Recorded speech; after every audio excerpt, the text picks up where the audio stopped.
Omutabbizi wa Beat Fama ekintebuli ky'omuziki akutuusibwako Local Initiatives wiwala okwekalakaasa okuteeka obulamu bw'omu matigga. Kiwanuka gyebale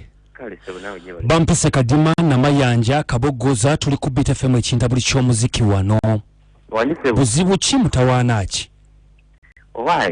Obuzibu nina nze kati nze nga bw'olimanyi bampita Kiwanuka nvuga boda nabadde sigumanyi wanji yaba boda sinyangu kaba omanyire yaba boda sinyangu. Okay, tuyita mbugubi bungi mpulira bamuyita Mama Jane. Omwaka oguwedde nga guggwako mu November namuwola sente zange sente zekinako zimanya abavuga boda namuwola milioni 2.8 kasente gakaali kangi sente zaali nyingi. Okay, kati wali amanyi nga tonnagenda wala Mama Jane onyazaalawo omuwala obeera naye na wano waali okay ngabo manyi nakuzere tukyakola kakati nga bwomanyi fenna tewali yali amanyi nti embeera ejja kukyuka nga mu obusente bwange milioni 2.8 nga manya n'abunziza ng'era bwe yali ekiseera kituuse tuli bubi tetuli bulungi sente omukyala aganye ziika simanyi oba akozesa advantage lwakuba nnyazaala wange naye aganye gwe omubanja agamba atya gwe mubanja kikyalina kyekyamaanyi nnyo kyayogerawo okugamba nti oba anazikuwa otalina sayini eraga nti oba anazikuwa oba tazikuwa kugamba ali anvuma buvumi kugendayo muba okupira kasema muba yanvuma buvumi sigamba nti oba sente tazirina naye azirina emwanyi zonna azirina ziryawo zikiba bukiri mu lusuku naye tayagala kusasula. Ekitegeeza azirina sente sente alina n'emwanyi zonna mwe lusuku mwe ziri ziyiika buyisibwe eziri omunye omukyala okubeera ng'akuvuma buvumi tu sente ezizo mukoddomi we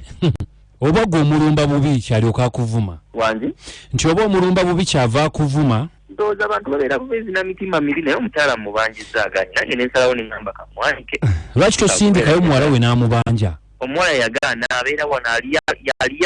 alya nnyo kikizibu ekisinga okubeera wano alya nnyo tewali ssente omugambo genda okubanja nnyina takkiriza ebyo ekyokulya oli mukazi wo ssebo olina omuliisa naye kati tewali ssente naye embeera agiraba. Okay, kale katukuba oŋŋambe Mama Jane Mama Jane oyagala twogere naye akuwa ssente zo mwogere naye akuwa ssente zange okambwadde oyagala ssente zo asasule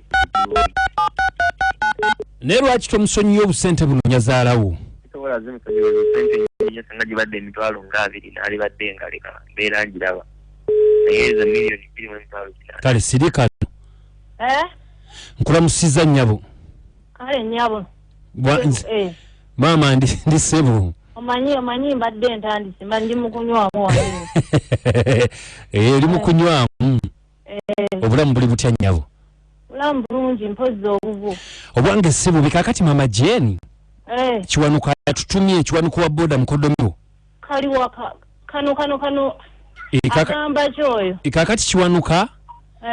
abadde ayagala busente bwe yakuwa milioni 2.8 kati sooka ombuulire gwe akubidde ngaani gwe atukubidde tuli ku radio wano ku Beat FM ekintabuli ky'omuziki then twogereko naawe kuba agambye nti yazikuwa mu gwa 11 ate obusente bw'ababoda obumanyi kibadde kimwetagisa ogenda ku radio agende nga nangirira nga bwe yampola obusente kati nze sente saawa zino sikola nzijjewa naye atugambye nti okola olina emmwanyi olina ssente bamugambye mbunoogo babanja talya nze sinnafuna ssente sinnazifuna era ndiba nzifunye ndizimwa benziba sizifunye naye ebbanga ddene kuba kati bw'olaba nti atunnyonnyodde n'atugamba nti ate omuvuma buvumi buli wakubanja nti nina okuvuma omusiri oyo engeri gy'obanja nazaalawo bwotyo ate asusse nawantu tena ku leediyo ate gwe lwaki Mama Jane gwe lwaki oba weewola ku mukodomiwo oba toyagala kukubanja saamuwa omwana wange wakubanja teguba musango njagala oyo kiwa alondeko kimu ku bibiri oba ayagala ssente oba akomya oba obuwoomi bw'omwana wange nkimanyawo Mama Jane tukikwata empola mpola tuli ku leediyo ku mpewo anti naye yagadde ku byampewo ye takimanyi nti omwana wooma era singa malange yatawo matiyanyi mpadde kale tweyanza kakati Mama Jane njagala tukole bwe tuti ntusaba okwata essente z'omulenzi ono ozimuwe kuba yalina n'omwana wo anti kati tukole tuti tebalina kyakulya ampa omwana wange bomuwa sente omwana wange nange amumpe gani gundi chiwa Sebo chiwa amba ku bintu bibiri londako kimu oba nkuwa sente oba ku bibiri oba otwala sente oba otwala obuwomi bw'omwana wange mama niyo tawambia mpomera mama sagala wayize muwala sente wazimba kuba omwana wange muwomu muwala otayagala kujja kubanja kubanza nali badde sijjewo okubanja talina kyakola waka ayagala bwagazi kulya talina byamanyika ebyo byamusenge talina kyayina yadde kibwana chiwa tetwakubye ku nsonga za mu kisenge tukubye kwogera kubanja sente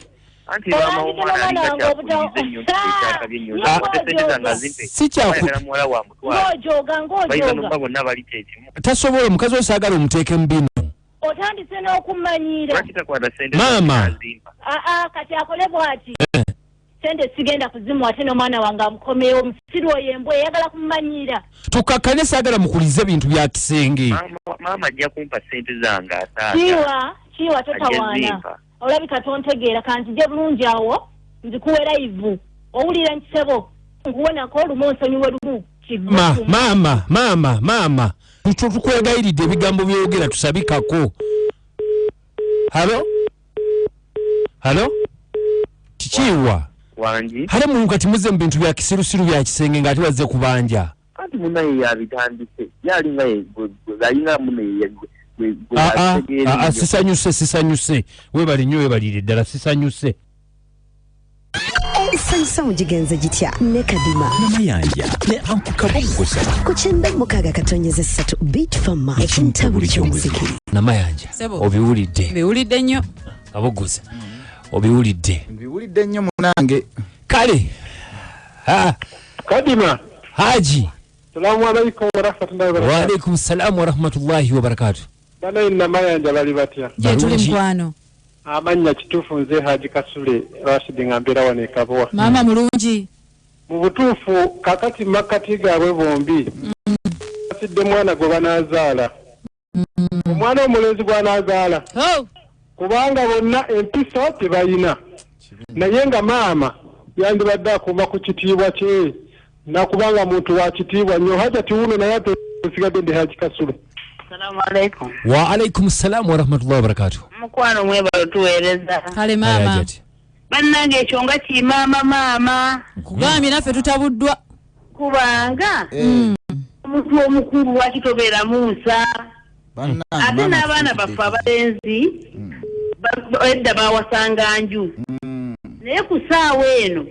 omwana olufuna omuwala tujjangu otokosezeeko bwe obuzibu omwana omusanze ali ne maama beekola ebyo nga gwogwa mu makangaago musaasidde nnyo sigadde najja tinaponyekabo maama kivuma Wanji Kadima boss mwebale tuweereza dadi kale bambi onabeera Barnabas ambasada wa Baluli kakati nze kyendabye Kadima eyo famire enfu nnyo era kakati oyo olaba onazaala okwewola sente ng'ogenda kuzinywa obunyumwenge bana oyo muvuka akkirize nti awoomi takiri tebagenda muwa sente ze bana bagemanya tusukkako ngenda kubanga nnyingirawo n'ennyimba ziri mwende zisinga okwokya bampise Kadima nange Uncle Kabosano kuna kabulu from nkyalo wakusatu mugende mulonde enja tulonda ba road mayors ne sente ba districts tubagamba abantu bagende balonde mirembe ndozange ejaliwo